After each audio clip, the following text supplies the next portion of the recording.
Buenas tardes, ¿cómo están ustedes? Donde quiera que usted tenga la amabilidad de sintonizarnos, salvadoreños todos, salvadoreños donde quiera que usted se encuentre, salvadoreños, compatriotas, queridos hermanos salvadoreños, y como dicen los políticos, ¿verdad?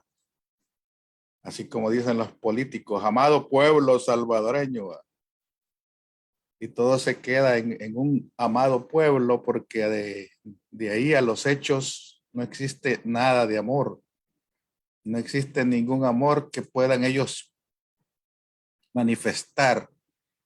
Con sus hechos no demuestran que hay amor por la humanidad, pero en su discurso populista, en su discurso cazabobos, en ese discurso cazabotos, siempre, ¿verdad?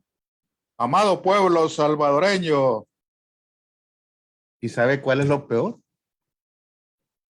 Que mucha gente le cree, ¿verdad?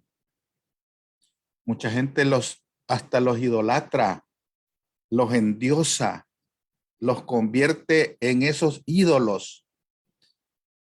Porque las personas en general, creo que los humanos siempre queremos tener esa protección, ¿verdad?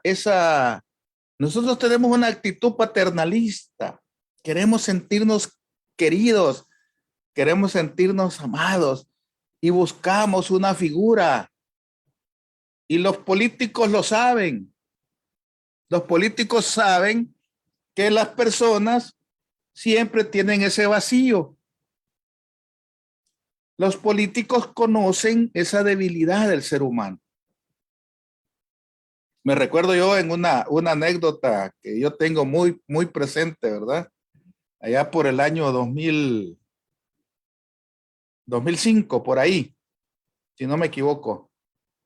Había un evento deportivo allá por Soyapango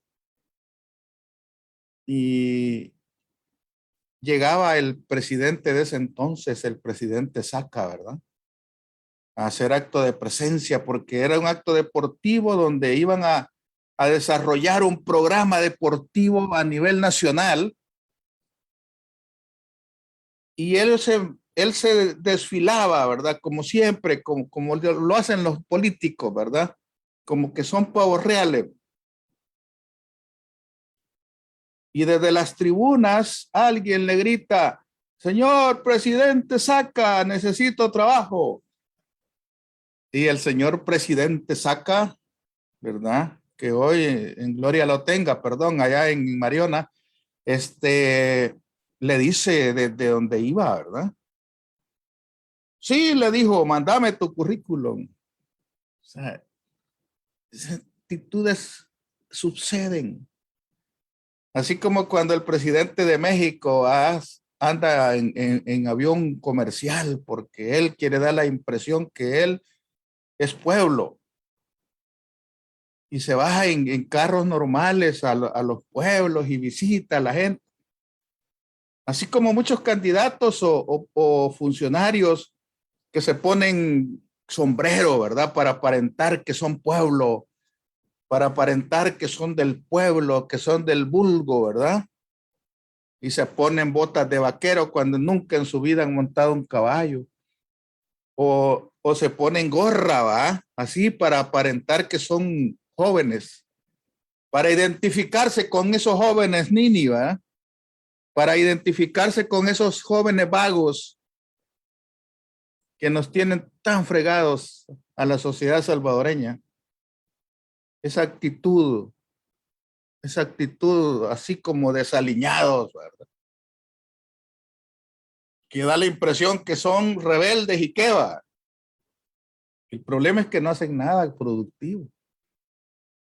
Ese es el problema, que no hacen nada productivo por el país y que viven a expensas de otros y que viven a costillas de sus padres, son unos mantenidos y hablan que todo es bonito, que todo es mejor, como que si hubieran descubierto el agua limonada en esta época, ¿verdad? A mí me da risa escuchar los discursos políticos de los diputados actuales donde hablan hasta de hacer una ley de extradición como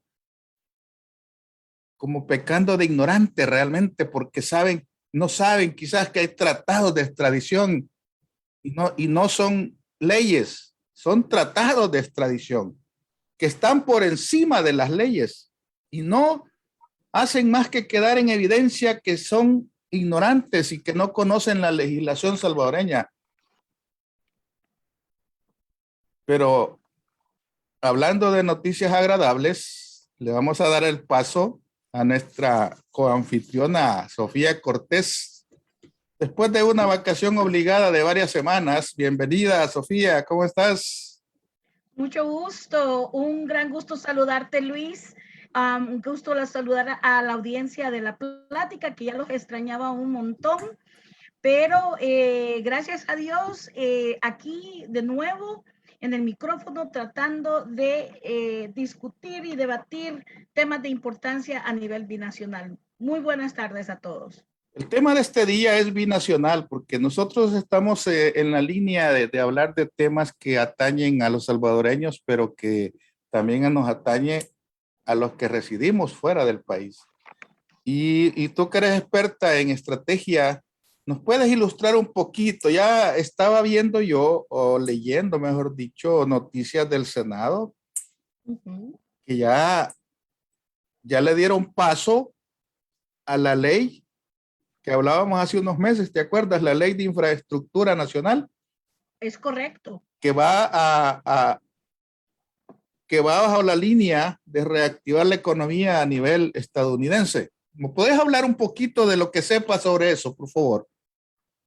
Sí, y pidiendo disculpas a la audiencia, que tengo un ataque de alergia horrible todo el día, así que voy a tratar de no interrumpir mucho el debate, pero sí, es interesante cuando hablamos de democracia y cuando enmarcábamos esta discusión hace meses, como ya lo mencionaste, Luis, hablábamos que para poder tener, no es que pongamos en un diferente nivel moral a los Estados Unidos, ni mucho menos el modelo capitalista, que ha sido retado con esta pandemia también como cualquier otro país del mundo en cuestión de equidad, de inclusión y de justicia social. Pero sabemos que en este país tenemos y gozamos de una pequeña dosis de democracia porque los poderes, su separación, su rol, sí funciona. Inclusive el potencial y la fortaleza de los, en este caso los municipios en El Salvador, pero aquí en los Estados Unidos los estados. Entonces, sabíamos de que había un debate, sabíamos que el Partido Republicano estaba en una posición de debilidad por la salida y obviamente por el desempeño de la administración del expresidente Donald Trump. Pero no tuvieron más que negociar ese paquete de $1 trillón que es necesario traerlo que era necesario traerlo, desarrollarlo y ejecutarlo para el pueblo norteamericano, porque en este paquete de infraestructura hay dos consecuencias bien palpables que hay que señalar. Uno, que va a traer empleos, porque todavía tenemos números de desempleo preocupantes debido todavía al impacto de la pandemia. Número dos, dentro del paquete de infraestructura pueden pasar la reforma migratoria. Es una movida que se puede dar si es que el Partido Republicano no quiere aprobar una reforma migratoria en sí. ¿Por qué digo esto? Porque para ellos políticamente es más expediente pasar una legislación de infraestructura que públicamente pasar una legislación en pro de una reforma migratoria. Y la razón por esto es porque eso políticamente sería debilitar más al Partido Republicano, porque la posición de la base del Partido Republicano es anti-inmigrante. No importando quién sea el candidato, no importando quién sea el líder. También McConnell, que es el vocero de la fracción de los republicanos, también está en una posición debilitada debido a su complicidad con el presidente Donald Trump, pero también porque ya todo el partido y sus asientos están en disputas en varios estados del país. Entonces, en esta negociación, en este escenario, la administración Biden tuvo la oportunidad de negociar el paquete de infraestructura y ya están los votos. O sea, la forma en que trabaja el sistema en los Estados Unidos es de que nosotros sabemos o pronosticamos los votos que hay para una legislación antes de que se dé la votación. Ya se tiene pronosticado 1 o 2 semanas antes dónde están el número de votos en ambas cámaras del Congreso, pero también en ambos partidos. Y aquí se dio un ejemplo de una negociación expediente, ligera, urgente, de alguna manera presionada por parte de los republicanos, porque para ellos de todas maneras va a ser un golpe político que van a tener que explicar a su base porque no querían. Acuérdense que parte de la ideología republicana es mucho de laissez-faire, que quiere decir hands off o manos fuera del gobierno, mucho gobierno, gran gobierno, no es un modelo que está dentro de los republicanos. Entonces, este es es una ayuda que viene enteramente del gobierno para poder revitalizar la economía. Entonces va a tener un costo político con la base más radical del Partido Republicano. Pero sí, para el mundo entero, inclusive en nuestra situación como salvadoreños americanos, para nosotros es un gran ejemplo cuando los órganos funcionan como deben, los órganos del gobierno funcionan tal y como deben ser, y cuando hay un enfoque en el bienestar total del país y cuando se puede negociar dentro, aunque no sean las ideologías, obviamente son opuestas, pero aunque sean posiciones opuestas, se puede negociar por el bienestar de una recuperación y por el bienestar del país. Mira, Sofía, hay un detalle que es importante que nosotros lo veamos, porque no podemos nosotros tirar una noticia así como viene, porque hay un montón de trayectorias y hay un montón de obstáculos que pueden haber. Pero vos sabés de que Estados Unidos no tenía una ley igual a esta desde la recesión de 1930. O sea, correcto, esta ley de infraestructura dio paso para rescatar la gran catástrofe económica de 1930 que sucedió en Estados Unidos y que fue allá por 1935 cuando empezó a despegar la economía de nuevo. Porque los que no habían nacido, bueno, yo tampoco, pero los que vivían en la época de 1930 dan testimonio de qué pero tanta calamidad hubo en esa época en Estados Unidos. Es correcto. Y hay muchas historias de eso. Perdón. Sí, hay mucho que decir sobre eso, pero lo que quiero rescatar es esto. No existe una ley similar desde esa época. Y va con toda la buena intención de reactivar toda esa economía maltrecha que existe en Estados Unidos. Por otro lado, y antes de que vaya a aparecer un diplomático salvadoreño agarrando créditos, hay que decirlo, existe la gran posibilidad de que a raíz de esto que le llaman, fíjate cómo le llaman en el Senado, paquete de reconciliación presupuestaria, que incluye una vía a la ciudadanía para millones de inmigrantes. Es correcto. Eso incluye originalmente a aquellos salvadoreños, y es importante decirlo, salvadoreños y otras nacionalidades, pero lo que me interesa a mí son los salvadoreños que tienen un TPS.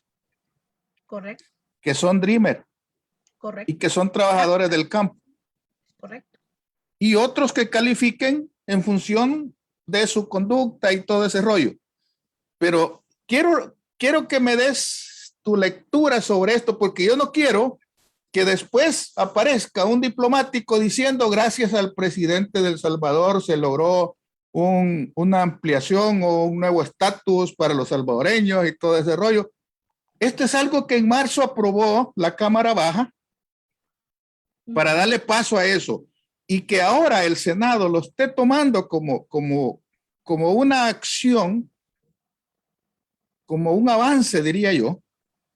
Yo creo que es una ganancia ya. Dame tu lectura sobre este punto porque es importante dejarlo como muy repetidamente marcado. Aquí no existe ninguna gestión gubernamental de por medio que lleve consigo la obtención de algún beneficio migratorio para los salvadoreños. Es correcto, Luis. Lo que has dicho solo lo puedo enfatizar de esta manera y lo voy a poner en contexto histórico como lo acabas de mencionar al mencionar la década de los 30 en este país.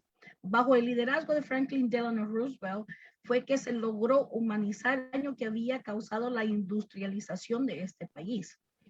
Eso, ese impacto más el impacto de las guerras mundiales tuvo, aunque hubo un surplus ¿cómo se dice? Y un crecimiento del país, de la economía, el problema en sí es de que la riqueza también se extremó en los Estados Unidos. Este es un fenómeno que lo estamos viendo en otros países en vías o en ansias de desarrollo.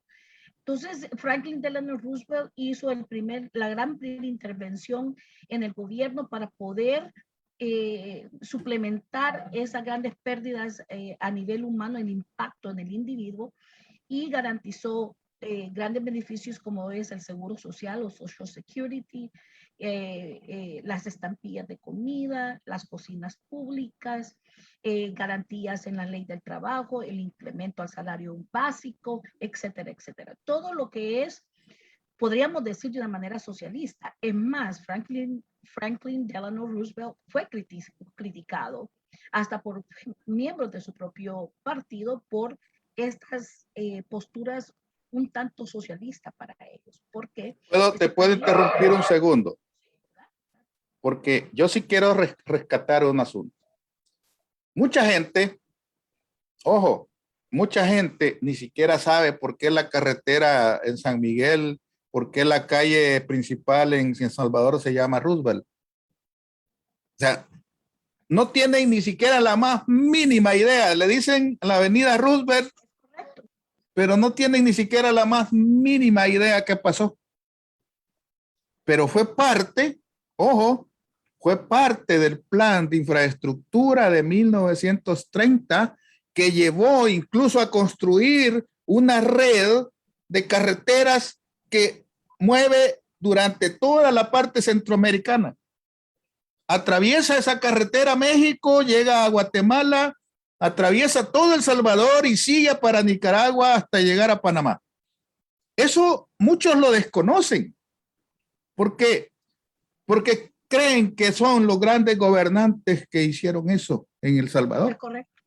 Pero no se dan cuenta que fue una expansión de un plan macro a nivel estadounidense que pretendía la exportación del modelo. Sí, y que lo que pretendía era facilitar la movilidad de productos en la región. ¿Me explico? Es correcto. Pero esa parte hay que decirla porque la gente no la conoce. Y sí dicen Roosevelt, pero a saber por qué usted. A saber por qué le dicen Roosevelt. Por el presidente de ese entonces que tú lo estás mencionando. Franklin Delano Roosevelt, que estaba en 1930 y que hizo todo este proyecto donde las presas hidroeléctricas que existen ahora actualmente en Estados Unidos son gracias a él, a ese plan que desarrolló Estados Unidos para reactivar la economía. Adelante, seguí. Por eso, gracias por enfatizar ese punto. Esta inversión que el modelo hizo en nuestro continente es esa tendencia que los Estados Unidos sigue creyendo de que Latinoamérica es su traspatio, porque ha invertido en la región y ha exportado el modelo y hemos sido colonias del modelo norteamericano y es parte de la discusión para otro programa sobre qué significa soberanía. Hemos sido independientes, realmente somos independientes, somos un país soberano. etcétera. Son preguntas que la historia nos cuenta que siempre ha habido un modelo de sujeto al que toma las decisiones. El modelo es el que ha tomado las decisiones en nuestro continente. Pero quería seguir dentro de lo que es el contexto histórico. Desde el 2008, que se dio la primera gran burbuja financiera que impactó a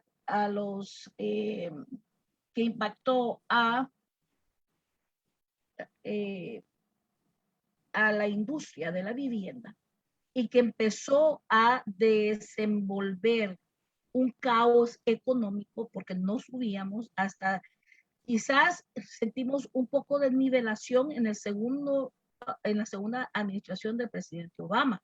Eso quiere decir que fueron casi 10 años, una década, hasta que se llegó a recuperar un poco este país del impacto de la especulación. Y lo digo así porque también estamos en la época del Bitcoin, que es toda una especulación. O sea, la historia, cuando no se aprende, vuelve a tener el mismo impacto, el mismo daño.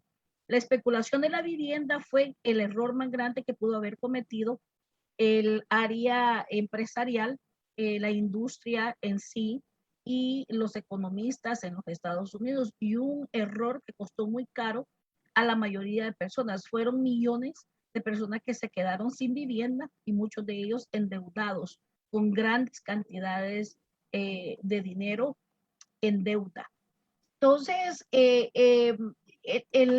la administración de Obama llegó a ser una esperanza para poder recuperar la economía, pero también para poder tener un simbolismo de cambio por ser el primer presidente afroamericano detrás de supuestamente la silla de más poder en el mundo, no solamente en los Estados Unidos, pero en el mundo.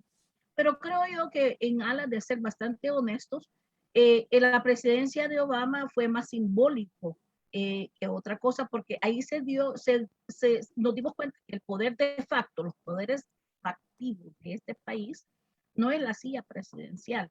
Son varios poderes y sigue siendo el sector financiero, más que todo judíos, son los que son dueños de la economía mundial. Y es el mismo caso en los Estados Unidos. Entonces vengo, como ustedes pueden escuchar, vengo con una línea histórica para que se den cuenta que lo que está pasando no es una cuestión de carambola, que solo que porque pasa, ¿verdad? Tiene un hilo histórico. El problema con la presidencia de Obama es que ellos midieron de alguna manera el progreso económico a base de los números de desempleo, sin ver los demás índices importantes para poder tener un sustancioso análisis macro de todos los factores que llevan a un cambio real en el sistema de equidad social, que ahí donde también llega la equidad económica. Y ahí fue uno de los grandes fracasos de la administración Obama, simbolizado por el hecho de que no pasó la reforma inmigratoria cuando tuvieron 2 administraciones para poder hacerlo. Y lo pudo haber hecho y pudo haber pasado también una legislación de infraestructura, pero Obama llegó a polarizar más el mapa político en lugar de unificarlo. Si bien despertó a la base progresista de espíritu democrático que existe en los Estados Unidos, políticamente polarizó el mapa y no logró empujar o no hacer el cambio que muchos anhelaban quisiera. Y yo eso paralelamente lo he comparado al FMLN en El Salvador. Lo mismo pasó con el FMLN. Arribaron al poder, las expectativas y las ansias eran de un cambio real y drástico cuando en el mapa hay otros factores que no se pueden negar, que son importantes para poder lograr estos cambios históricos, que no es tan fácil solamente llegar a la presidencia. Es más simbólico que otra cosa. Para un cambio real se necesitan la alineación de muchos factores y mucha coalición y mucha tener como todos los factores en pro de tu agenda. Y eso no sucedió con el presidente Obama y no sucedió con el FMLN tampoco, ni culturalmente, ni políticamente. Entonces, Obama dejó eso pendiente, llega el presidente Trump y empieza a ejercer.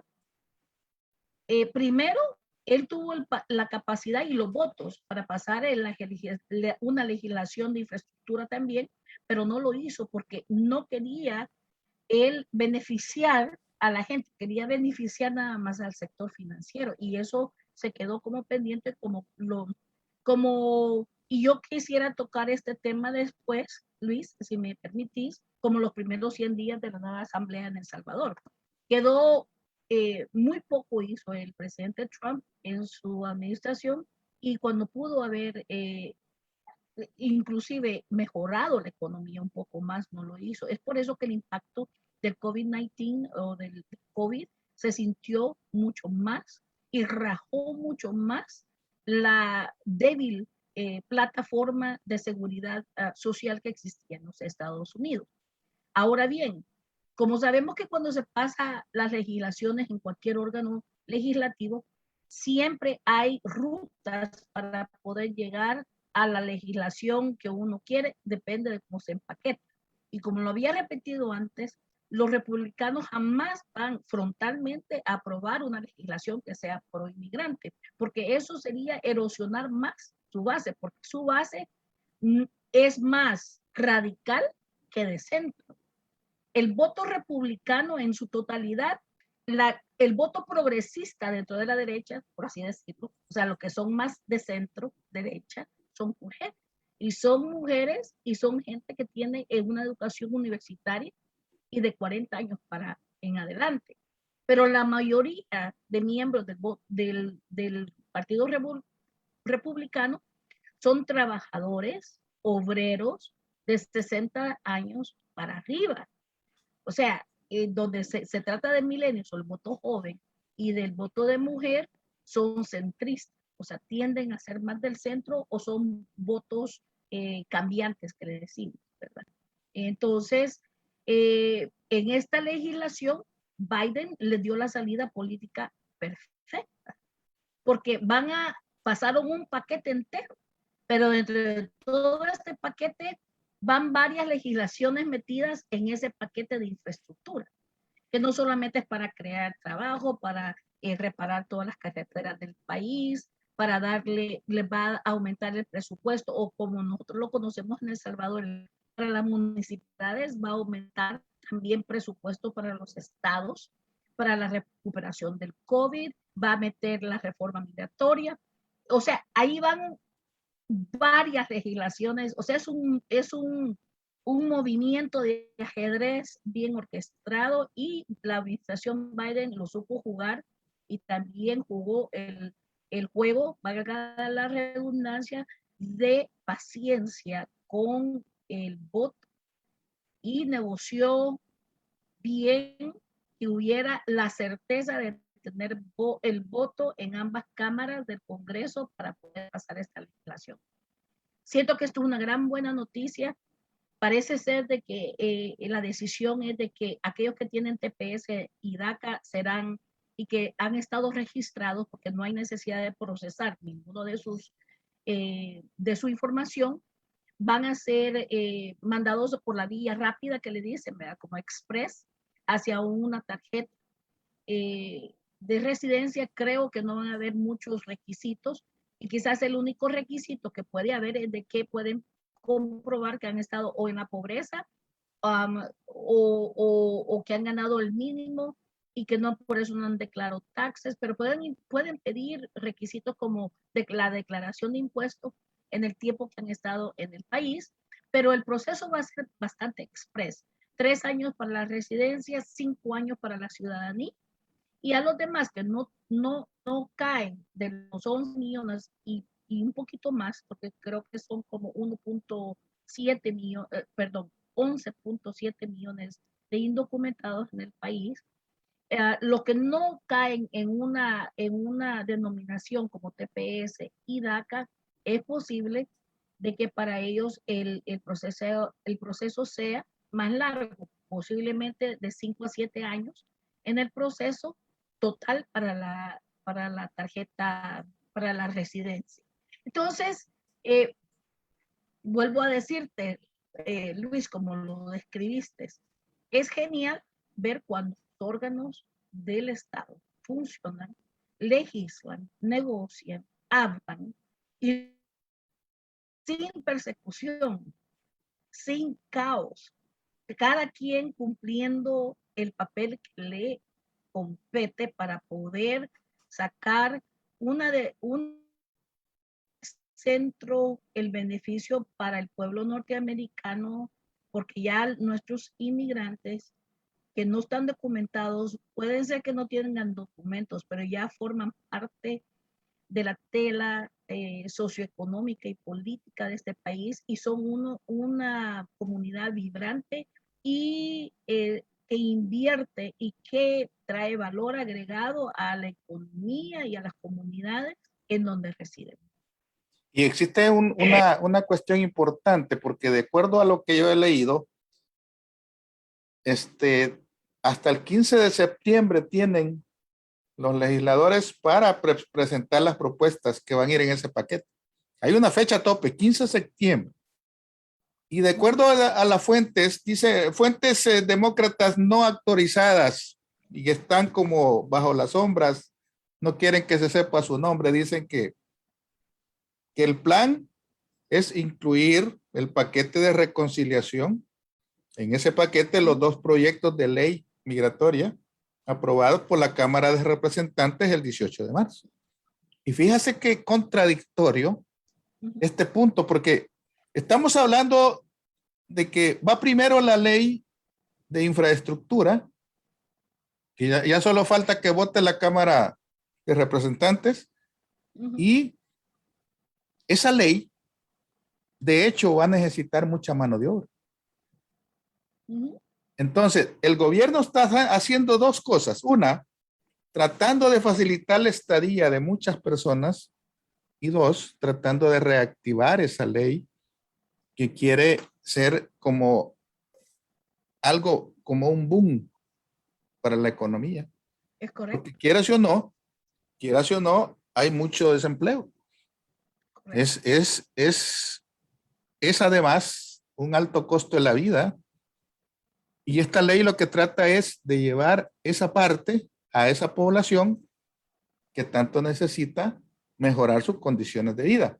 Y pareciera como una contradicción que por un lado nosotros estemos diciendo de que es necesario una ley migratoria y por otro lado estemos evitando que la gente esté como legal, ¿verdad?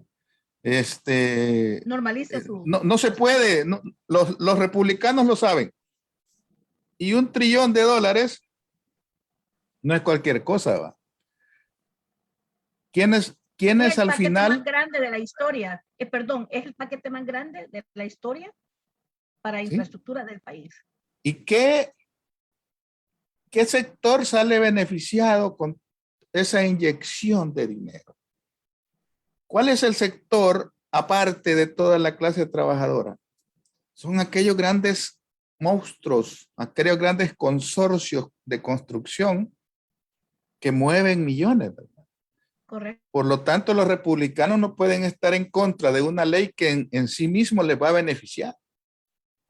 Pero también se benefician, Luis, los transportistas, lo que proveen la materia, el material, la materia prima para poder hacer la infraestructura. También hay un paquete, creo que está en la mesa para reactivar el agro, porque viene también los permisos para los trabajadores temporales, porque mucha gente, inclusive, mayoritariamente de México, pero hay gente de El Salvador que quisiera tener un permiso temporal para trabajar 6 meses en estados como Nebraska, en aquellos grandes corredores de cereal, o Idaho, en los campos de papas, Iowa, el estado donde hay salvadoreños trabajando en los campos de trigo y de maíz, y ellos están bien con trabajar temporalmente durante la cosecha, hacer su dinero, normalizar la situación económica de su familia y poder entrar y salir hacia su país de origen. Eso hace una gran cantidad de mexicanos, ¿verdad? Correcto, desde 1900 más o menos 15 se vio el primer flujo de trabajadores agrícolas mexicanos, donde empezó por los estados de Texas, de Arizona, y también hasta Montana, y mucha gente no sabe, Colorado, donde hay una comunidad mexicana que tiene décadas de haber entrado trabajando en los campos, en el área rural, pero que han estado felices de estar con el permiso temporal de venir a trabajar y volver a su país y llevarse su dinero para poder construir su propia infraestructura en su país. Hay mucha gente que no desea vivir aquí permanentemente ni para toda la vida. Necesitan nada más oportunidad de empleo. Y esta es la situación económica que tenemos. Empresarios de granjas norteamericanos blancos que han dicho que uno de ellos fue a declarar a Washington la semana pasada que su hacienda que se enfoca en el cultivo del espárrago ha tenido pérdidas cuantiosas por la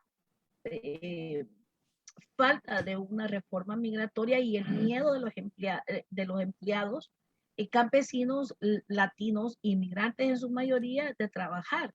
Y él no puede sostener este negocio mientras no haya una reforma migratoria que les permita tener un permiso para. Entonces, este push, este empuje que se está viendo en la legislación es también, porque no solo en la bondad de los Estados Unidos, ni la bondad del Partido Demócrata, ni la bondad del Partido Republicano, porque lo hubieran hecho desde hace tiempo. Tenemos ya décadas, 20 años de estar luchando por esta nueva reforma migratoria, pero lo están haciendo también porque ahora es, como decimos en inglés, un win-win. O sea, gana un lado y gana el otro. Hay una gran carencia de mano de obra en los Estados Unidos y por el otro lado hay gente de Latinoamérica, específicamente de los países del Triángulo Norte y de México, que quieren oportunidad, que desean tener la oportunidad de trabajar y lo quieren hacer de una manera.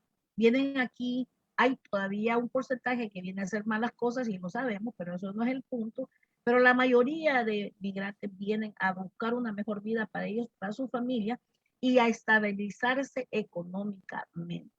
Y esta es ahora la oportunidad. Creo que el reto, Luis, y con esto te lo paso de regreso, el debate es de que ahora en este momento el litmus test de esta legislación yace en las manos del Partido Demócrata, porque ahora es cuando. Y si no lo hacen, va a causar una crisis política clara. Y acuérdense que todavía existe la amenaza del expresidente Donald Trump, que tiene 110 millones de dólares en su cuenta de finanzas electorales que se dejaron ahí con el propósito de una próxima y posible candidatura del expresidente Donald Trump. Así que la derecha siempre se renueva, siempre busca una manera de volver a asaltar. Entonces ahorita yo creo el reto es para el Partido Demócrata y debe de ejecutar y dar resultados. Es importante y por eso lo remarcaba yo del hecho de que no quiero yo ver gente del gobierno de El Salvador tomándose créditos, porque si estas gestiones se están dando son producto de la presión de los salvadoreños que existen aquí, que han estado exigiendo y exigiendo con huelgas de hambre, presentaciones en el Congreso, donde sea, presionar para que les resuelvan algo. Y si se logra esto, no va a ser por una gestión diplomática en ningún momento de parte de los gobiernos de Centroamérica. No. Eso es importante recalcarlo. Antes de pasar al otro tema, quiero saludar a los amigos que tienen la amabilidad de sintonizarnos. Héctor Monge, saludos. Iraeta Tito, ¿cómo está? José Manuel López Benavides, gracias. Saludos. Bar Pérez, Oscar Mejía, gracias. Jordina López, saludos. Eduardo González, gracias. Juan Carlos Alberto Rivera, gracias. Jordina Marroquín, saludos. Doctora Delmi Mejía, saludos. Bar Pérez, qué buen programa educacional y de información. Gracias. Bar Pérez. José Salvador Vélez, gracias desde New Jersey. Ramírez Dan, saludos. Alumnos mexicanos, saludos. Mario González. Los dipurratas de Nueva Ideas de la Asamblea le aprueban a su patrón cualquier cantidad de millones que se le ocurra, sea para esto, para aquello, para lo otro. Esto ocurre todos los martes. Ya vamos a hablar de ese tema. Saludos, Mario Hércules. Saludos, Francisco Zamora, Jorge Flores. Saludos. Ok, quiero que hagamos en el tiempo que nos queda un pequeño resumen, porque es importante hacer un resumen y nosotros como comunicadores nos tenemos que quitar a veces un poquito la camiseta y quedarnos en una forma objetiva haciendo un análisis de los 100 días que se le llama del golpe de Estado en El Salvador del 1 de mayo. Y donde reiteradamente el gobierno estadounidense ha dicho que lo mejor para El Salvador es regresar a las cosas como estaban el 30 de abril. Lo ha dicho reiteradamente, lo ha dicho de diferente manera, y alguien decía que le aprueban créditos, sí, pero el problema es que no basta con aprobarlos. El problema está en que les presten. Ahí está el problema. Y ahí es donde está en este momento empantanado El Salvador, que tiene muchos préstamos, pero es como mandarle una carta a Santa Claus. Imagínate que el día de ayer, El Salvador tenía que pagar 30 millones de dólares. Ya empezó el conteo. Mira, ¿y sabes qué pasó? Que como tenía que pagar 30 millones, emitió 30 millones en letes. O sea, contratar deuda para pagar deuda. Mira qué buen negocio, ¿verdad? Saco una tarjeta de crédito nueva para pagar la anterior. Mira qué bonito. Aunque me cobren el interés que sea, pero yo quiero pagar aquello y quedarme endeudada con esta. Pero ¿sabes cuál fue lo peor? Que cuando pone a subasta los 30 millones, solo le compran 8 millones. Y tenía que pagar 30 millones. Porque hay inseguridad y falta de credibilidad económica. A nivel local, Mundial. óyeme bien, a nivel local y a nivel internacional, Moody ha dicho que son bonos basura los que tiene El Salvador, que nadie los quiere.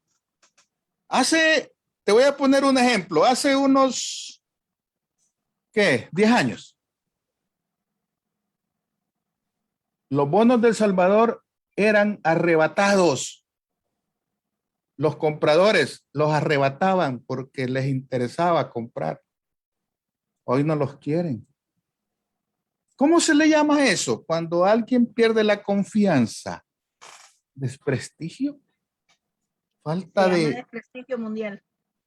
Desprestigio, pero eso es el problema, que nosotros estamos creyendo de que las cosas son mejores, ¿verdad? Pero solo en la mente de un gobierno, pero miope. Afuera se mira diferente. Un gobierno miope y lleno de ignorantes. El gobierno de El Salvador, yo lo comparo con una persona narcisista que se mira frente al espejo y se da sus retoques y dice qué guapo estoy. Ojo, bueno, pero cuando sale a la calle, la gente se le queda viendo y dice qué malos gustos tiene esta gente, ¿verdad? ¿Me explico? O sea, él se mira bonito adentro, él se mira bien hacia sí mismo porque cree que está haciendo todo bonito, pero afuera las cosas son diferentes. Afuera hay un profesor de economía de la Universidad Johns Hopkins que le ha llamado a los diputados de El Salvador estúpidos porque cometieron la peor estupidez de la historia, ha dicho él. La peor estupidez de la historia. Ojo, y no es cualquier Luis Bernal, es un doctor en economía que ha ayudado a las economías mundiales en materia económica, en materia monetaria y todo lo demás. Es una eminencia, pues, que no habla por gusto. Pero claro. ¿Qué ha dicho él?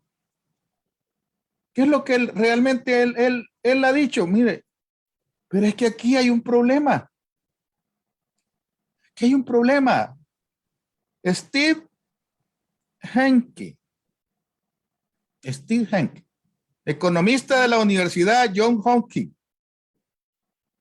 Es una de las mejores universidades, by the way. Ajá. De Estados Unidos.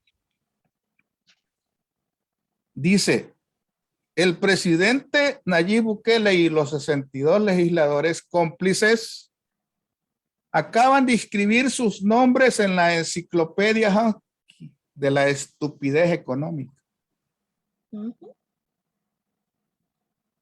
Ojo, dice que no hay ninguna evidencia, escucha bien esto, dice que no hay ninguna evidencia para sustentar el cambio del régimen monetario de El Salvador. Y que el principal uso del Bitcoin es para actividad criminal sospechosa. Y que su adopción puede convertir al país en un paria, aislado financieramente del mundo. Estamos hablando de palabras mayores. Y él no es un político. Él no está pagado por Soros, ni está pagado por Javier Simán, ni por Sofía, porque todos le echan la culpa al FMLN. Ni le paga a Sofía Cortés, ni nada, ¿verdad? Es una eminencia en materia económica. ¿Cuál es el currículum de este hombre? Bueno, este hombre ha viajado por todo el mundo dando asesoría en materia de sistemas monetarios. Económica, sí. Ecuador, presidente de Argentina, Venezuela, Lituania, Estonia, Bulgaria, Bosnia, Montenegro, por todos lados. Él ha andado asesorando. Entonces, cuando nosotros tenemos un escenario tan delicado desde el punto de vista económico, ¿cuál es tu lectura después de 100 días de una, yo le llamo una mala época para El Salvador? Así le voy a llamar, una mala época. Fíjate que yo quería reaccionarte a dos cosas que dijiste, porque no te quería interrumpir, pero quería en el momentito decírtelo. Uno, yo creo que ha sido muy benevolente en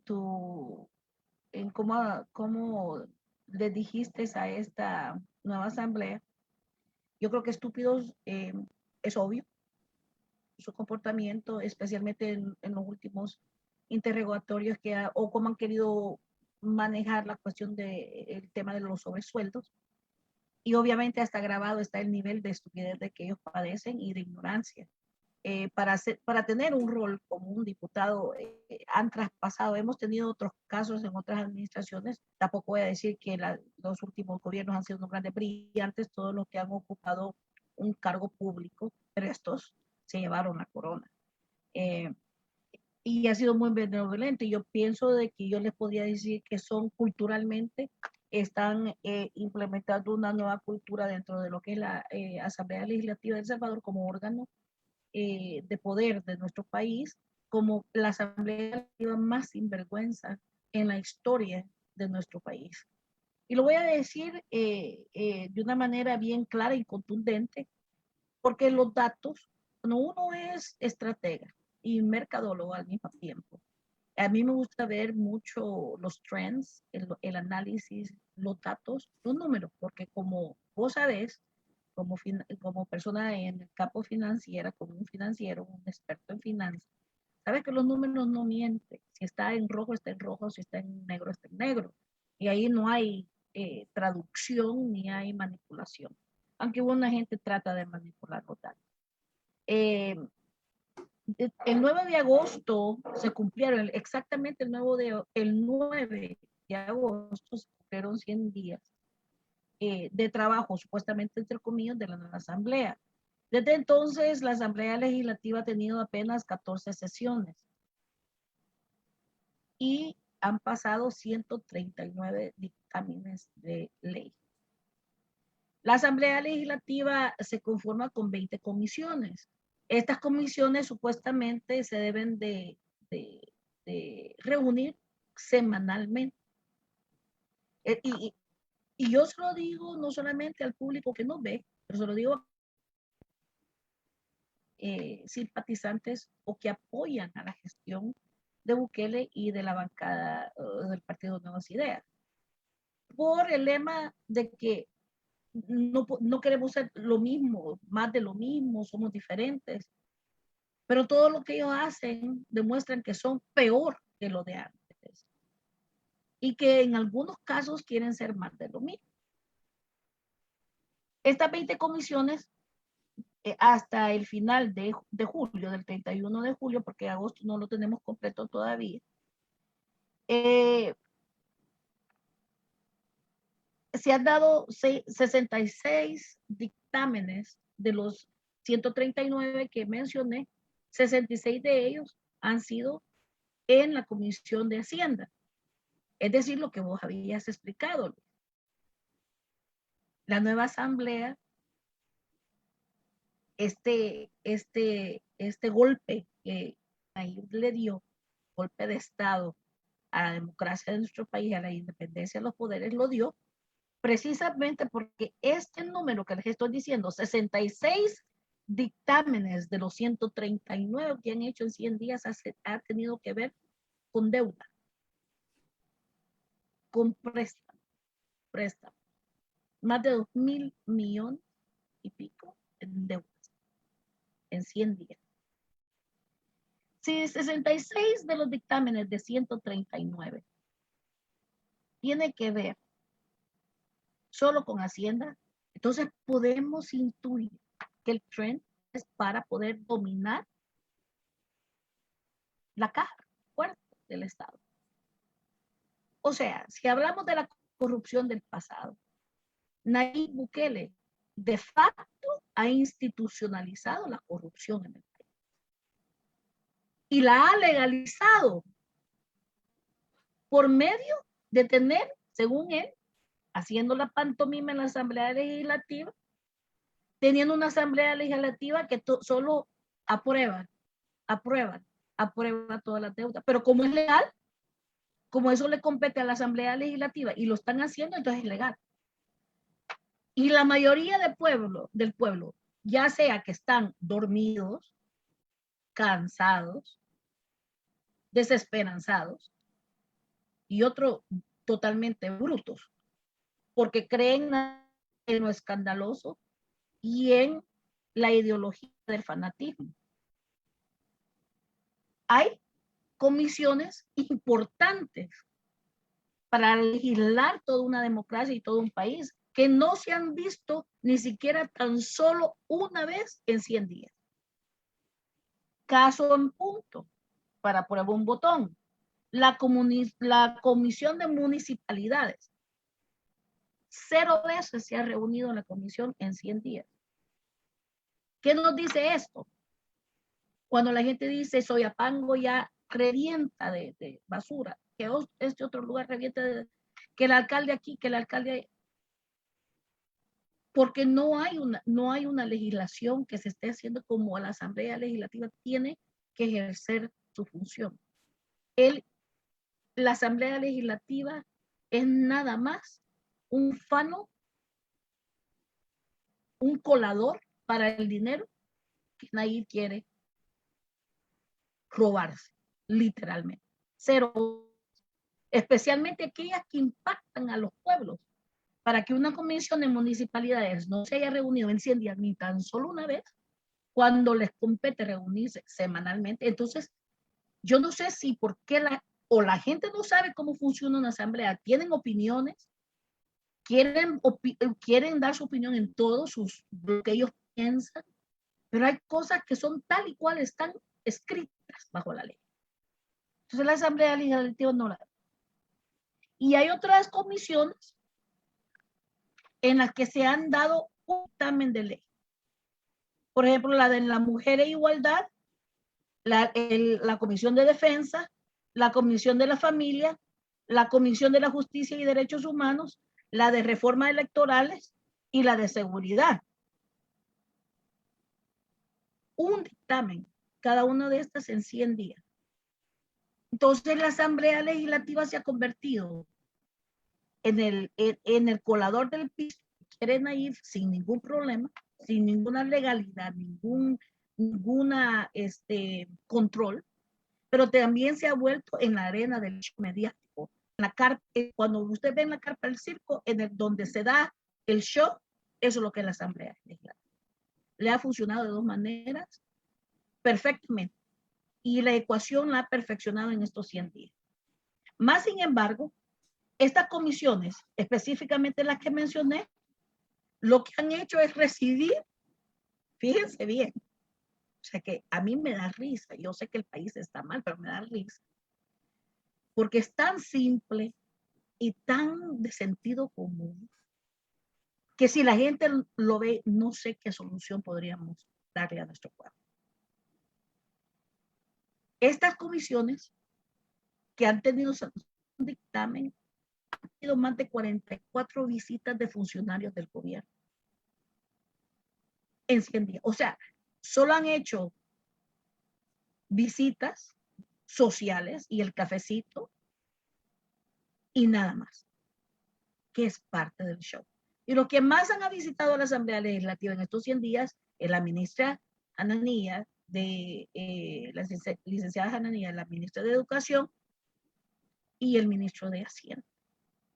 Entonces han utilizado la Asamblea para cuestiones puramente cosméticas y de protocolo sociales a nivel gubernamental y para dispensarle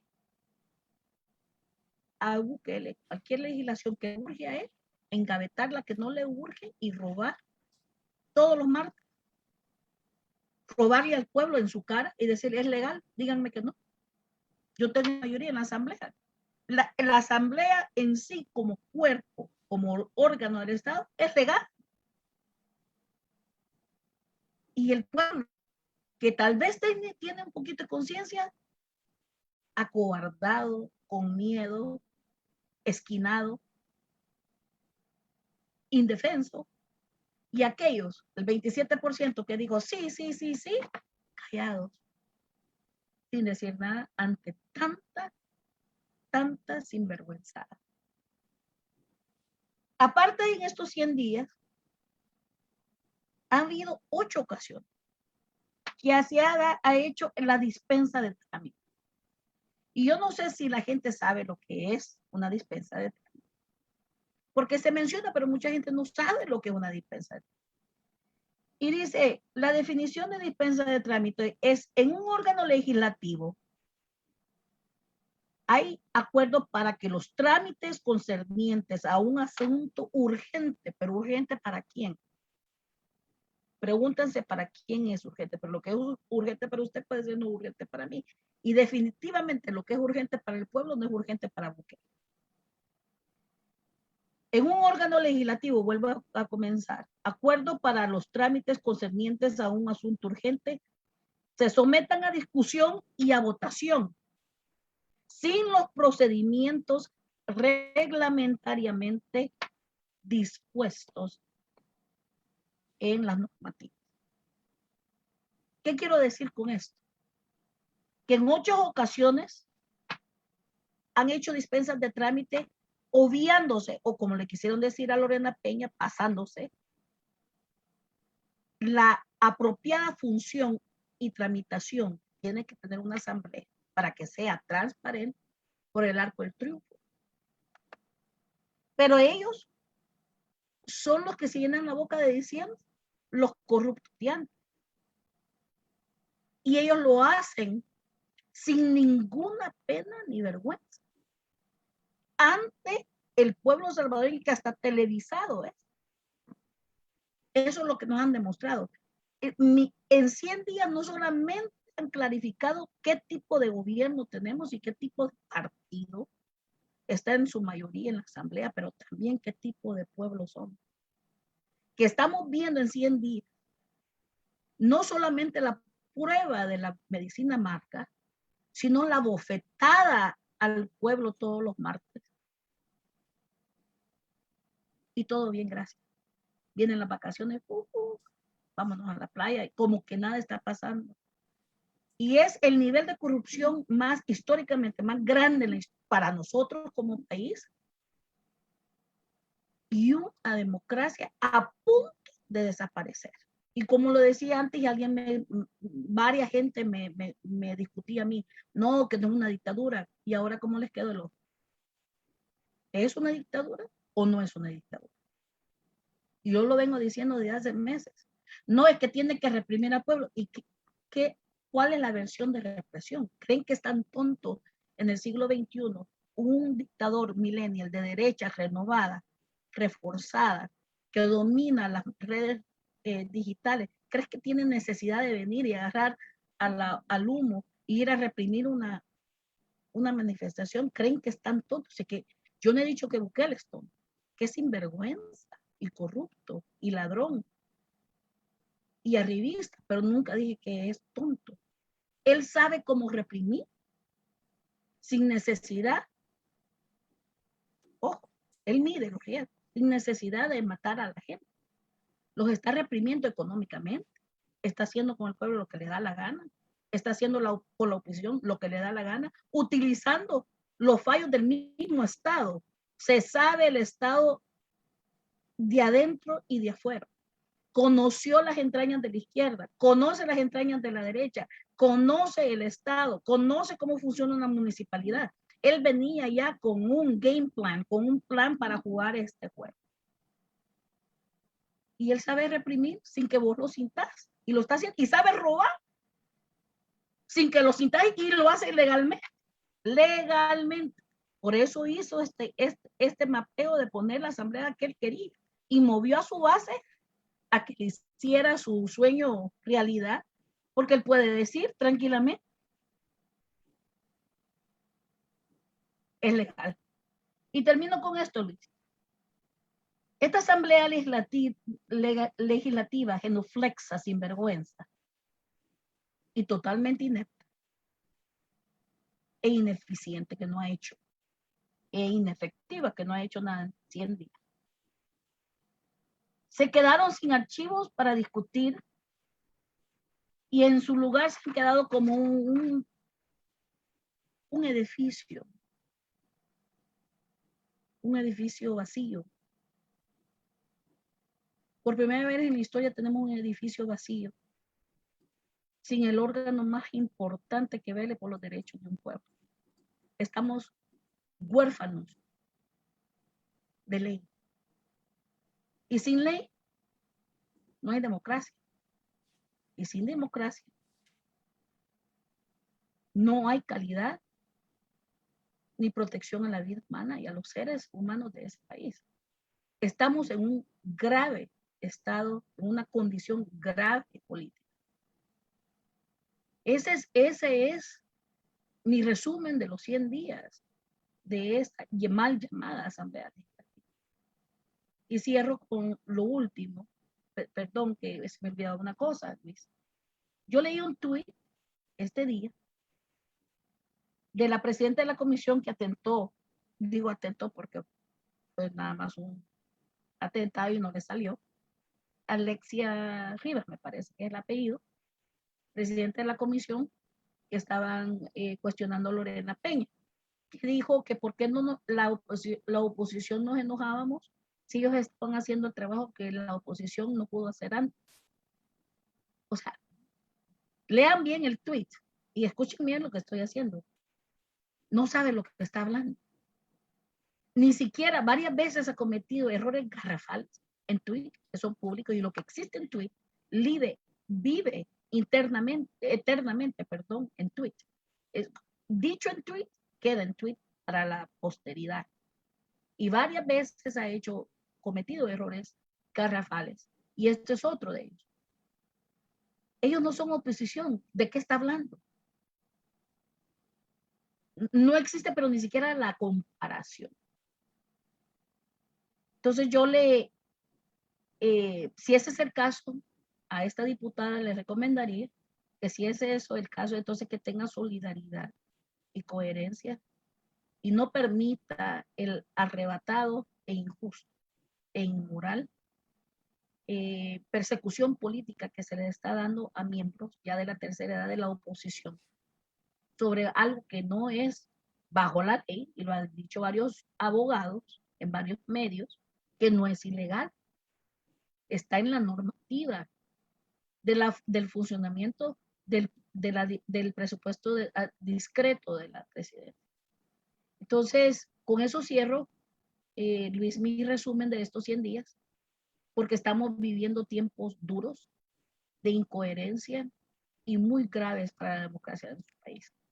Fíjate que tocando el tema de esta diputada, que mal llamada diputada realmente, porque no tiene nada de eso. Yo incluso estaba dándole seguimiento a ciertas participaciones que ella hace. De veras que uno no tiene calificativos porque sería denigrar a una mujer, ¿verdad? Pero esta niña viene, es hija, en primer lugar, es hija de un gobernador que era del FMLN en Cabaña. O sea, ella no es ninguna gente que ha salido de un grupo que no tenía nada que ver con el pasado, como se le dice, ¿verdad? A ella se le ha comprobado eso porque así es. Pero que alguien, que un diputado me salga a mí con un arrebato, fíjate bien, diciendo, por ejemplo, voy a repetir lo que dije, que le urge a El Salvador una ley de extradición. O sea, momento, pero ¿de qué estamos hablando? Un momento Derbez, al revés. ¿De qué estamos? Pero ¿de qué estamos hablando? Cuando yo lo leí me dije, y esto lo dice una diputada. Es decir, si a mí me dicen que voy a ser encargado de legislar, lo mínimo que puedo hacer es empezar a leer. Por lo menos tengo que leer la formación de ley, la estructura de ley y cómo se forma. Y ella que no sepa que la ley está abajo de un tratado es como la peor ridiculez que puede cometer un legislador. Los tratados de extradición están por encima de cualquier ley. Solo abajo la Constitución están. Pero ella habla de una nueva ley de extradición. O sea, son tratados internacionales, pero que no los puedan digerir, como otro diputado que sale diciendo por ahí, mire, es que es necesario una ley de tránsito más fuerte porque hay mucho accidente y que no sé qué y que no sé cuánto y que nunca se ha hecho nada, por eso es que la gente comete accidentes. Mire, discúlpeme, pero perdóneme, ¿verdad? ¿De qué estamos hablando? Y vamos a encontrar un sinfín de arrebatos hasta caer en el último que dice un fulano, que les den chance, que solo llevan 100 días. que tengan paciencia, que solo tienen 100 días. Es decir, como yo he tomado nota de todas las intervenciones que hacen y todo lo demás, cuando alguien empezó a decir, es que Arena y el FMLN están acostumbrados a ver este país como su finca. Y ahora, cuando vos empezás a revisar, la asamblea no es más que el gerente financiero del país, donde el gobierno le dice, fírmeme un cheque de tanto, ni siquiera le da opción de cuestionar, simplemente hágame un cheque de tanto. Ni siquiera podés preguntar como cuando vos le preguntás a tu hijo, ¿y para qué lo queremos? Yo creo que mucho dinero necesitas, te voy a dar menos. Nada. Quiero 200 millones y me lo firmás o te despido. Así el dueño de la finca. Es correcto. Tácito. Aquí va la ley, tiene tantos artículos y me la firmás así como va. Tu trabajo es firmar. Llenarme el asiento, va a estar ahí para firmar. El secretario privado de la Casa Presidencial hoy se llama Asamblea Legislativa. El gerente financiero de Casa Presidencial hoy se llama Asamblea Legislativa. Es el que le hace los mandados. ¿Por qué?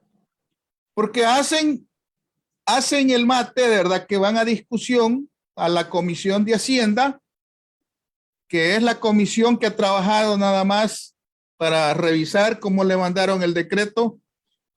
¿Están de acuerdo? Sí. La Comisión de Hacienda la manejan ellos. No hay más. No hay más oposición.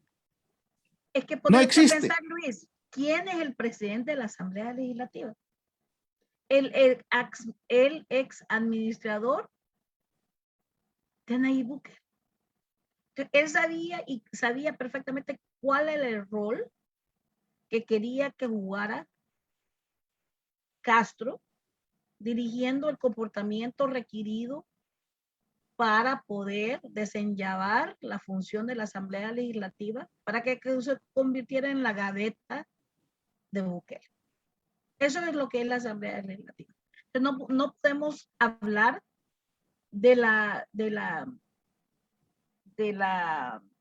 trabajo, del récord que tiene la Asamblea Legislativa en los últimos 100 años, perdón, 100 días, porque ni en 100 años esta Asamblea Legislativa va a hacer lo que una Asamblea Legislativa debe de hacer, porque no fue escogida para hacer lo que una Asamblea Legislativa hace.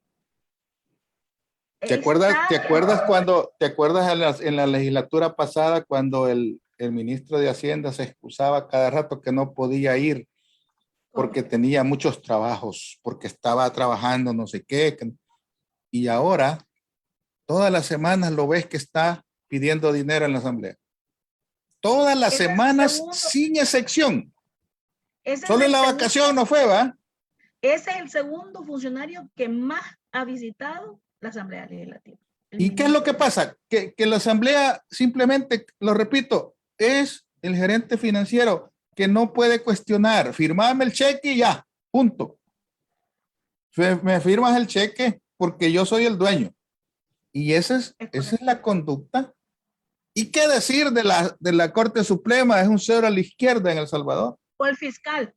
Ni siquiera amerita análisis del trabajo porque no han hecho nada.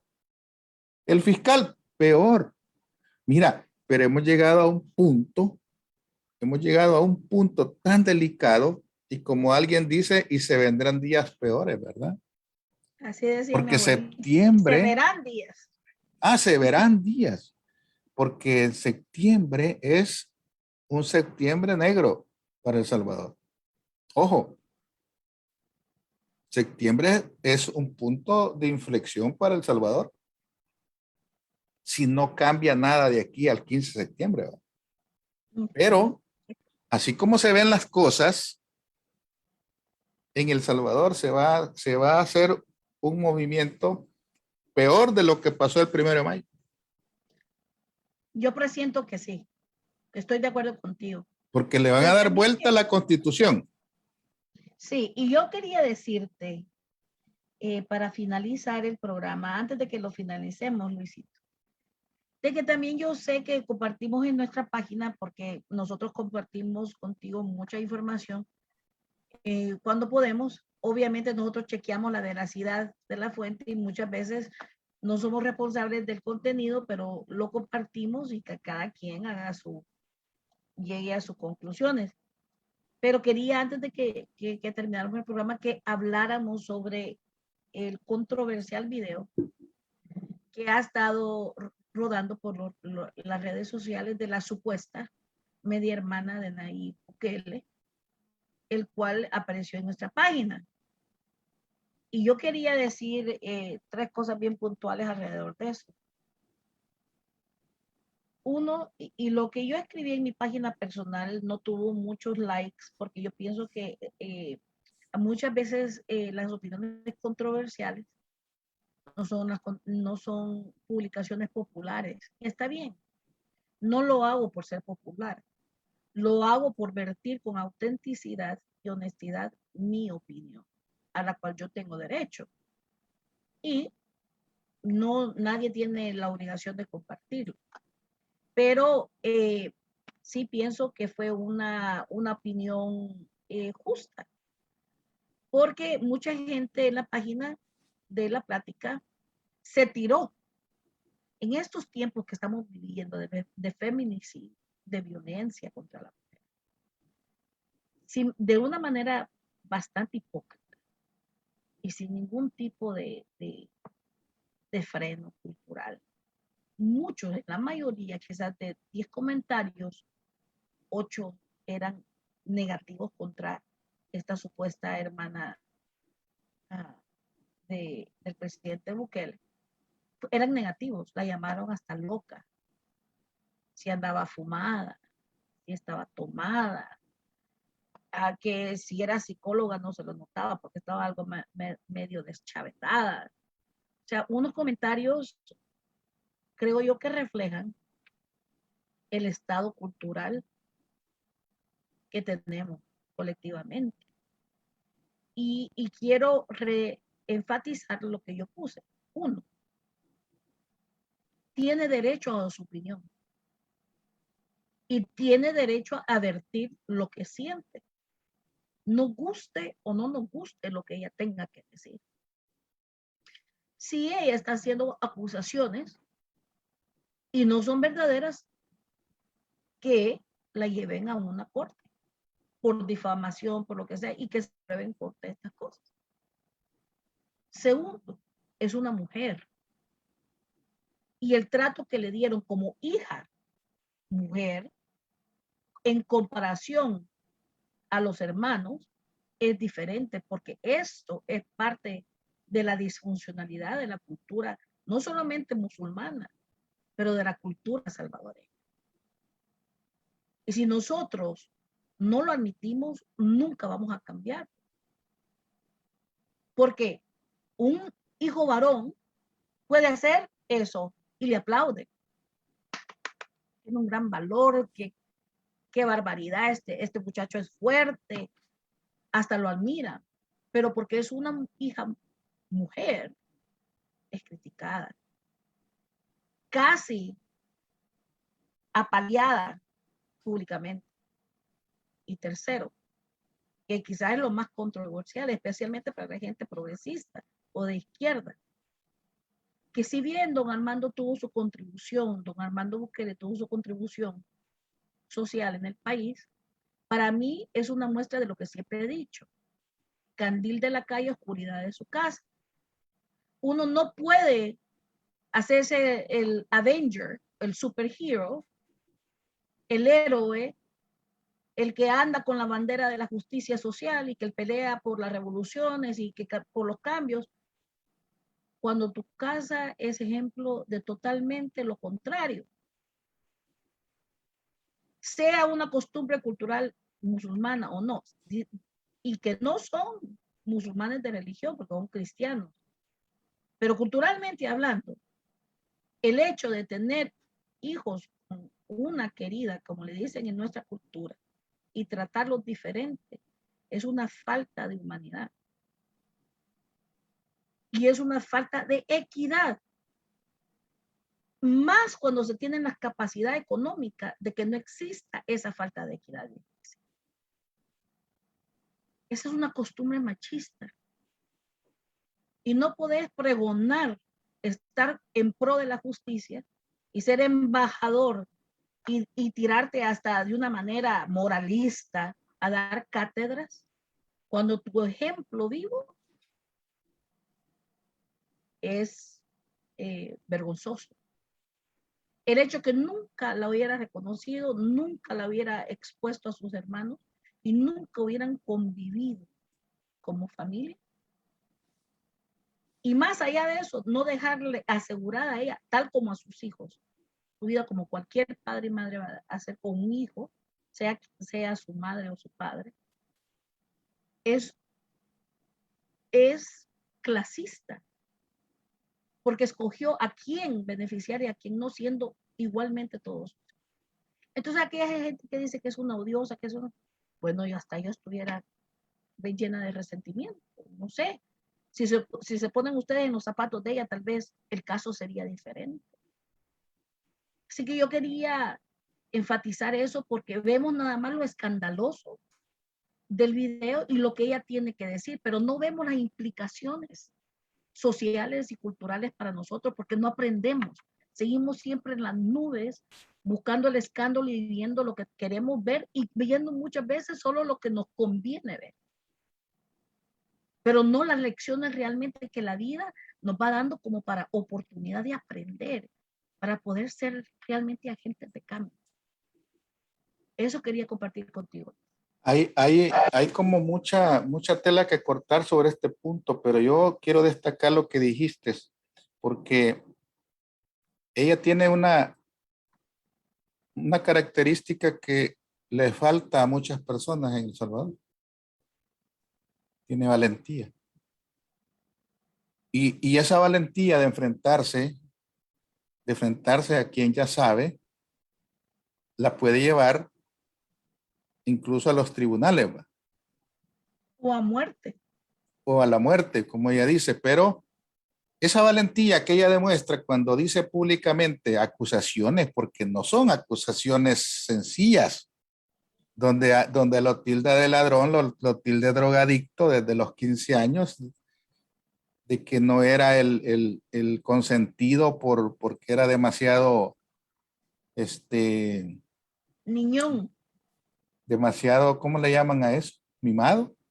Y entonces, lo lleva a caer en una situación, y los salvadoreños no podemos ignorar algo que pasó hace unos años, cuando en una entrevista de televisión, de la última que dio en una cadena de televisión privada, Nayib Bukele, la última, oí bien, fue la última entrevista en el 2017-18 que dio.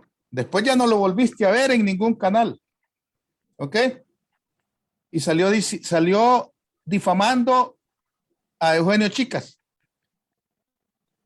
Lo salió difamando a Eugenio Chicas, diciendo que se había acostado con Lijastra, y al final, ¿quién ganó? En los tribunales. Eugenio Chicas, ¿verdad? Correcto, y le tuvo que pagar. Tuvo que pagar $50,000, ¿verdad? En efectivo, correcto, para no ir a la cárcel. ¿Por qué? Cuando escuchás o lees comentarios de seguidores de Bukele atacando a esta señora, no es más que el reflejo de la sociedad que él ha creado. Que porque lo toman como referente y como él lo hizo, también lo pueden hacer ellos. Es correcto. Eso es lo más crítico del Salvador. Correcto. Como el presidente hace esto, yo también.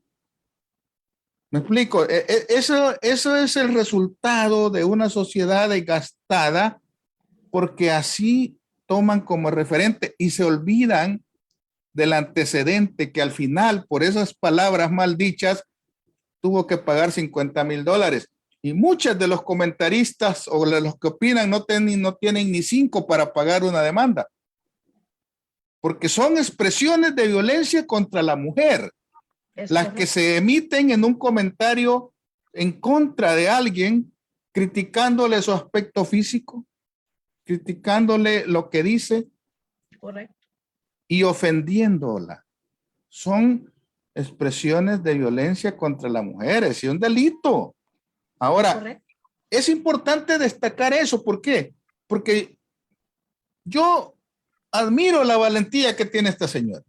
Se expone a cualquier cosa. Se expone a que la lleven a tribunales o la maten. Y me recordó a mí me recordó esa mala intervención que hizo el presidente, que en ese entonces no era candidato todavía, en contra de Eugenio Chicas. Y ahí es donde yo he dicho, sí tiene sangre de Bukele. Porque ella se expone y lo suelta libremente. Y si quiere que me demande, dice ella, ¿verdad? Sabe que no lo puede hacer. Sabe que no va a desmentir.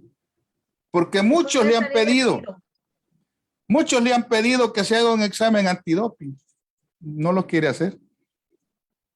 Ahora, eso nos lleva a nosotros a aterrizar y a cerrar este programa porque nuestra sociedad está sangrando. Nuestra sociedad salvadoreña está sangrando.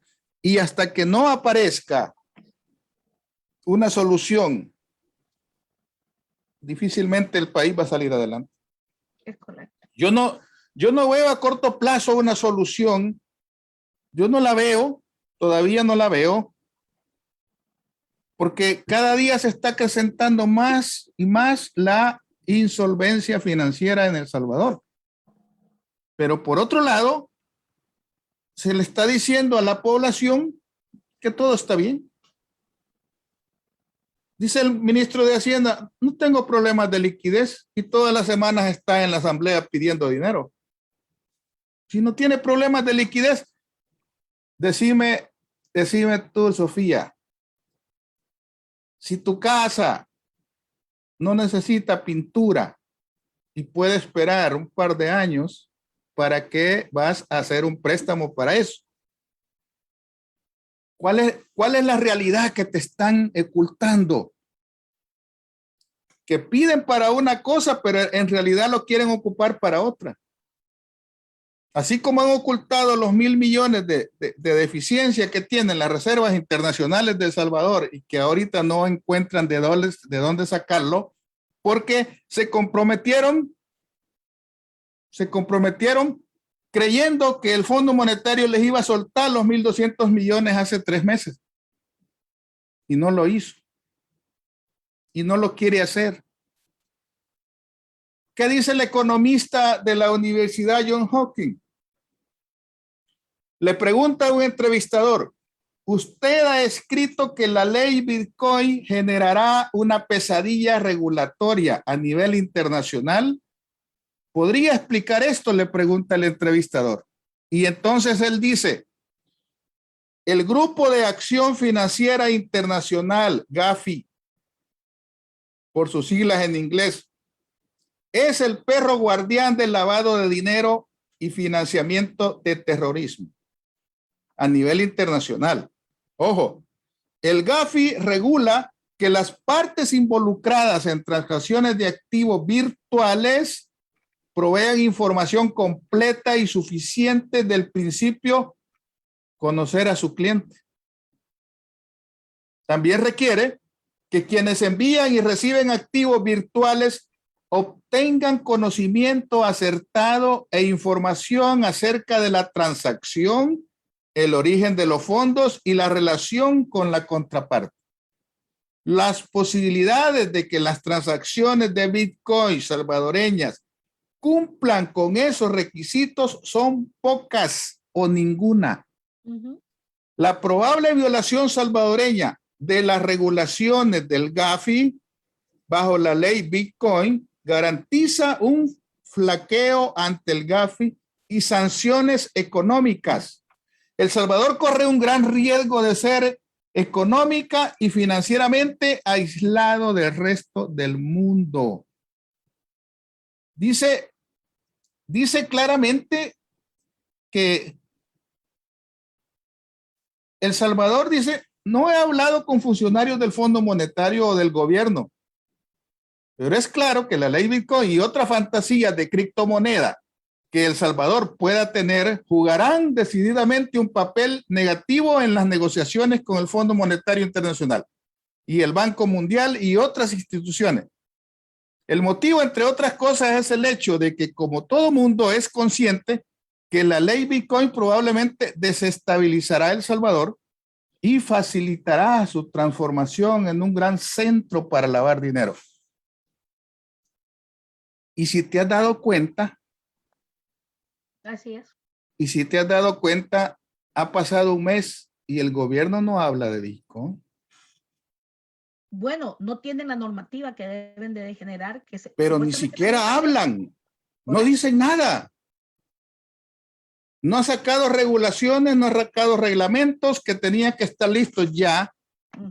Ya tendría que haber una regulación específica para poder educar a toda la gente, a educar a todos los agentes que van a participar, como los bancos y todo eso. ¿Qué te dice ese silencio? antes de la vigencia de la ley.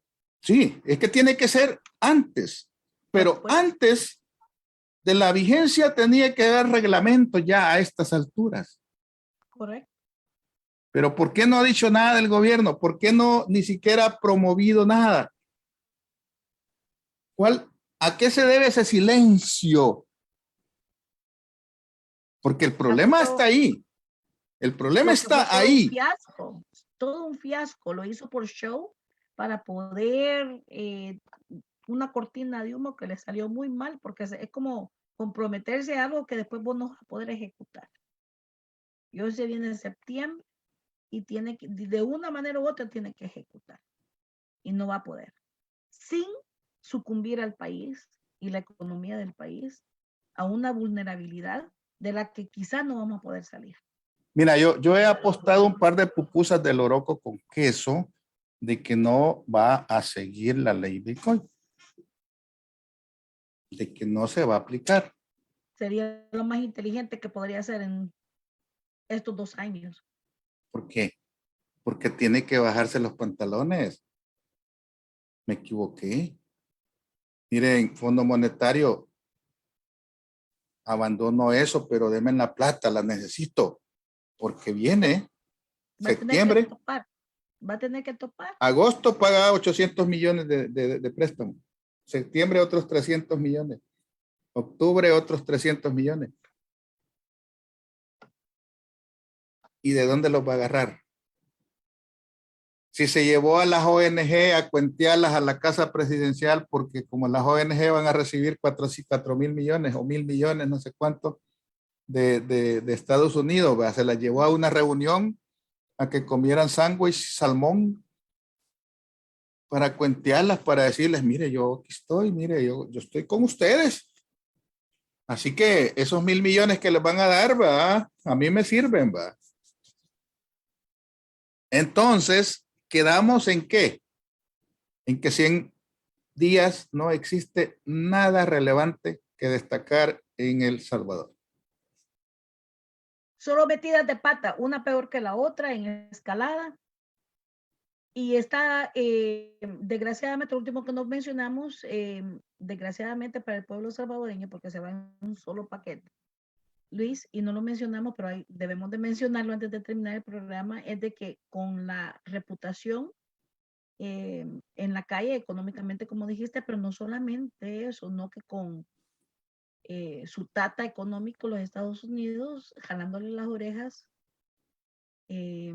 dándoles una vergüenza, un desprecio público mundial, no solamente la administración Bukele a ellos, pero también aquellos que de alguna manera fueron cómplices de la patanada que se hizo el 1 de mayo en El Salvador, con la instalación de esta vergonzosa Asamblea Legislativa.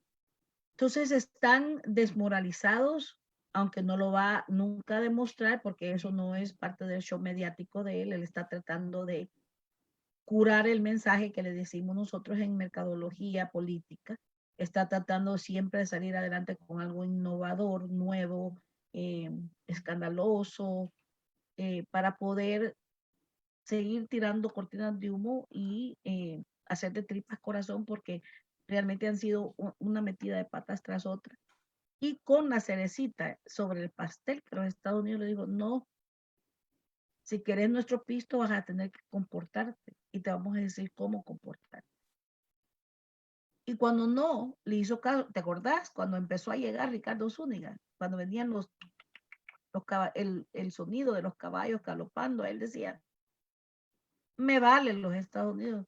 Nosotros no vivimos de los Estados Unidos. Este país es soberano. Que la China aquí, que la China allá, que esto, que el otro. ¿Te acordás? Que se dio el lujo de despreciar a Ricardo Zúñiga.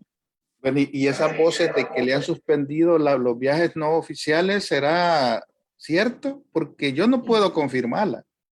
Yo he buscado.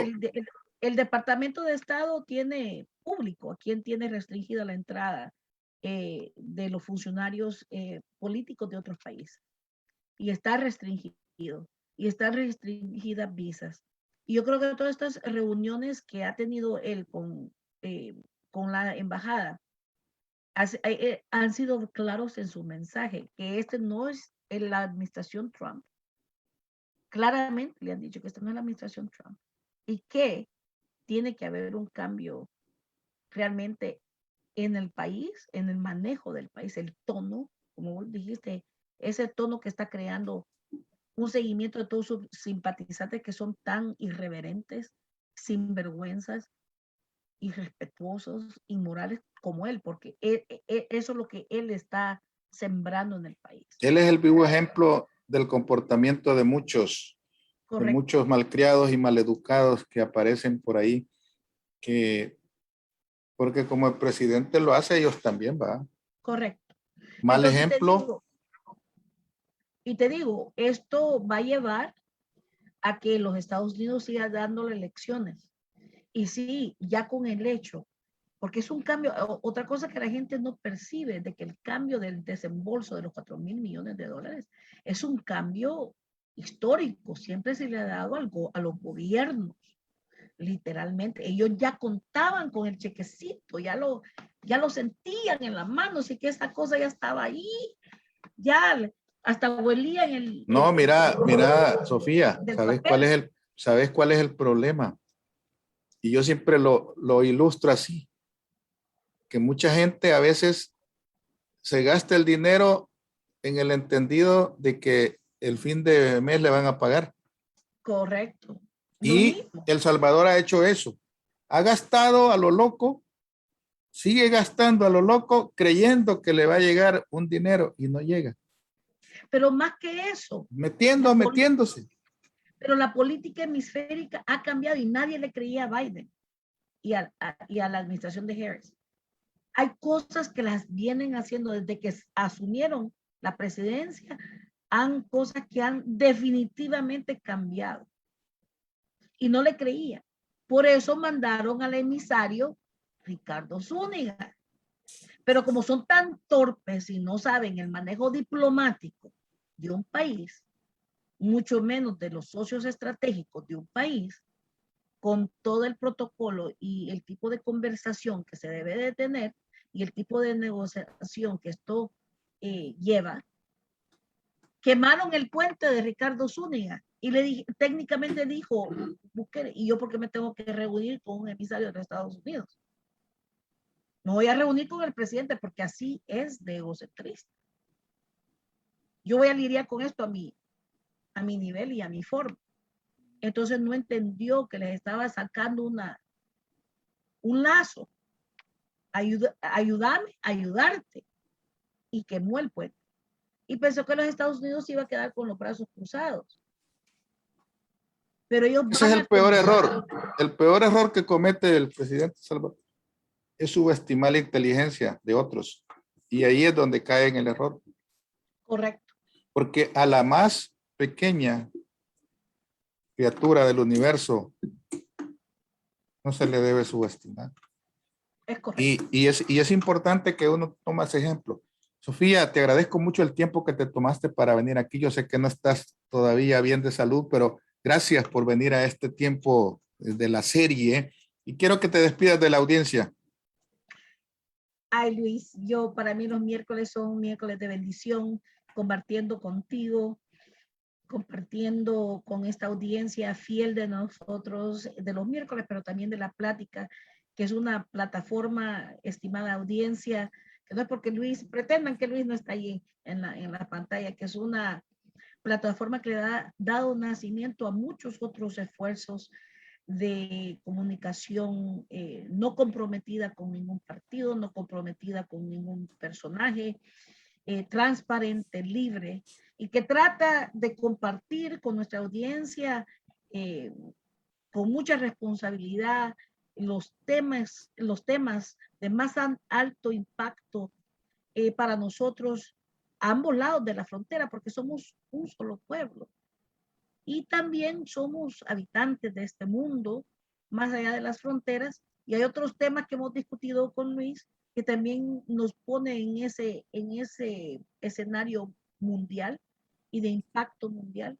Así que para mí sigue siendo con mucho esfuerzo y con mucho corazón y con mucha entrega compartir con ustedes este tiempo y vamos a ver hasta cuándo podemos mantener este programa, no por mi salud, pero también porque tengo otras responsabilidades profesionales que puedan llevar a limitarme en el futuro. Pero de todas maneras, nosotros siempre vamos a seguir apoyando la plática, vamos a seguir estando aquí las veces que podamos para poder compartir con ustedes y seguir persiguiendo el sueño de buscar y de contribuir a un mejor país. Gracias, Luis. Gracias a ti, se te cuida, te quiere mucho para que podamos nosotros ser parte de este espacio porque contamos con tu personalidad, tu conocimiento, esa inteligencia que te caracteriza y que lo haces de una buena manera. Amigos, quiero agradecerles a cada uno de ustedes por el espacio, por ese tiempo que se toman para venir a escuchar un poquito. Nosotros venimos a arreglar el mundo aquí en un par de minutos, pero las conclusiones y las mejores opiniones son las que ustedes vierten y las conclusiones que ustedes sacan de lo que nosotros podemos informarles, eso es lo que cuenta. Nosotros solo transmitimos una información, solo transmitimos una opinión y ustedes sacan sus propias conclusiones. Por el respeto que ustedes tienen con nosotros, gracias, porque se comportan como una audiencia muy educada, ¿verdad? A excepción de un par de cuantos por ahí, pero eso no importa. Saludos, Mauricio Gómez. Gracias, Jorge Flores. Saludos, Jorge Flores, cátedra por la cátedra de Sofía y Luis. Gracias, Jorge Flores. Tito Mena, saludos, Sofía, que se mejore bien y adelante. Saludos, Juan José Serna. Saludos. Para pagar todos estos préstamos debería de pedirle a todas las focas, ministros, diputados. No alcanzan. Oye, no alcanzan ni con $100. Sergio Echeverría, saludos, gracias. Gracias por sus comentarios. Tito Iraeta, saludos. Elmer Bernal, Juan José Serna, gracias. Tito Mena, saludos. Yo vi ese video de esa muchacha, hija de Armando, y dijo que papá le había dejado unos documentos que ella los entregó, dijo. Vamos a ver. Mauricio Gómez, saludos. Las hembras no son vistas en la religión, dice. Bueno. Elizabeth Gómez, doctora, gracias. Héctor Monge, saludos. Mauricio Gómez, gracias. Sergio Echeverría, señor se ganó esa excusa que salió, dice. Idalia Reyes, saludos. José Franco, Alemir García, Jesús Roque, gracias. Vea, apareció Jesús Roque. Saludos, Alemir, gracias. José Moreno, Wilmer Durán, José Rivas, gracias. José Manuel López, mañana sigue el Circo de la Foca con invitado de lujo, Chafi Handal. Katy Mejía, gracias. Mar Pérez, Víctor Gutiérrez, Francisco Surio, gracias. Cada uno de ustedes. Francisco Zamora, gracias, estimado. Mario Hércules, gracias a cada uno de ustedes. Saúl Mexicanos, gracias a cada uno de ustedes por el tiempo que se toma para comentar y opinar y por el tiempo que nos dedican aquí. Gracias, Sofía. Pasa buenas noches. Feliz noche. Bendiciones a todos. Los queremos mucho. Gracias.